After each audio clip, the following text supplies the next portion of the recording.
ਇਹ ਦੋ ਕੁੜੀਆਂ ਆ ਗਈ ਤੇ ਇੱਕ ਤੇ ਇਹ ਦੋ ਵੇਖੀ ਇਹਦੀ ਸਪੀਡ ਵੇਖੀ ਬੁੱਢੀ ਇਹ ਲਾਲ ਕੱਪੜੇ ਵਾਲੀ ਮੁਰਖੇ ਵਾਲੀ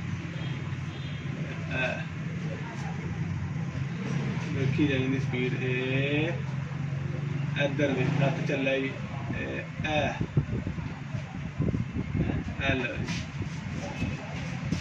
ਕਿਹੜਾ ਚੱਕਿਆ ਸ਼ਕੀਲ ਯਾਰ ਬੰਦਾ ਇੱਥੇ ਕੋ ਇੰਜ ਕਰਕੇ ਜਿਹੜਾ ਖਲੋਤਾ ਹੁੰਦਾ ਤਾਂ ਬੰਦਾ ਵੈਸੇ ਨੂੰ ਉਹਦੇ ਥੱਪੜ ਮਾਰ ਦੇ ਇੱਥੇ ਕਰਕੇ ਕਿੱਥੇ ਖਲੋਂਦਾ ਤੋਕੀ ਨਹੀਂ ਬਣਦਾ ਉਹ ਮੇਰੇ ਕੋਲ ਲੱਖ ਰੁਪਏ ਦੇ ਲੈ ਗਿਆ ਸੀ ਇਦਾਂ ਹੀ ਭੈਣ ਚੋਂ ਦਾ ਇੱਥੇ ਮੂੰਹ ਵੱਲ ਵੇਖਦੇ ਰਹਿ ਗਿਆ ਸੀ ਹੈ ਸ਼ਕੀਲ ਹਾਂ ਕਿਹੜਾ ਟੈਲੀਨਾਰ ਦਾ ਸੀ ਹੈਗਾ ਸੀ 10,000 ਦਾ 17.5 ਦਾ ਉਹ ਤੇਰਾ ਭਲਾ ਲੱਗ ਗਈ ਮਹੀਨੇ ਦੀ ਬੱਚਤ ਸਾਲੀ